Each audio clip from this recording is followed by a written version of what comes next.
Hey guys, so today I wanted to show you my golf hitting net. So this right here is a $25 tarp from Harbor Freight.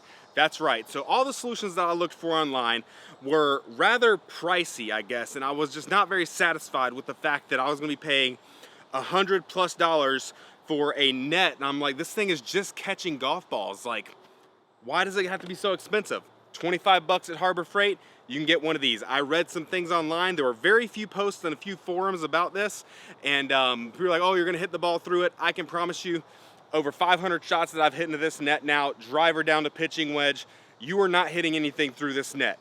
And if you were to wear it out that much, I guess, I'll show you up close shots of the net here in a minute, but I have yet to even stretch out, you know, significantly any of this fabric from hitting it. Now I will say I've got it hanging there. All I did was put a little $4 rope between these two trees in my backyard, and then I hung the net on it and I hit into it. So the wind can blow the net up. It's got a little bit of slack. It receives the ball and just drops it straight down. I've had no issues whatsoever so far. So that's step one. Get yourself a cheap $25 net. You can't beat it. So step two for me was getting a hitting mat because I didn't want to just destroy my yard. I do still hit some shots off the grass, but I'm not a driving range professional or golf course professional who can maintain my grass that well. My grass back here isn't really that amazing either. So I got this mat right here. This is a 3-piece mat. I can put the link for it below. It's right on Amazon. You got your fairway, you've got your rough, and then you've got some thicker fairway type of material that can actually hold a tee. It also folds up like this, pretty cool, easy for transportation. But let me show you a little bit of what that looks like and what some of the shots look like going into the net.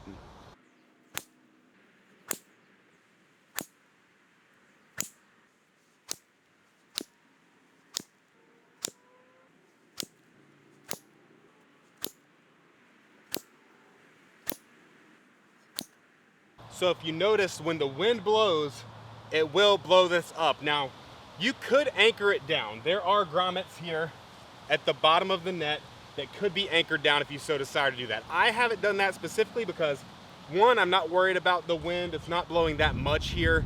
It's pretty manageable. But also because I don't want the net to have any tension. Maybe that's why it's lasted so long for me, is because I'm not putting any tension on the net. So when the ball hits it, it can ripple and move as it needs to. So take that for what it is. All right, so here's the net itself.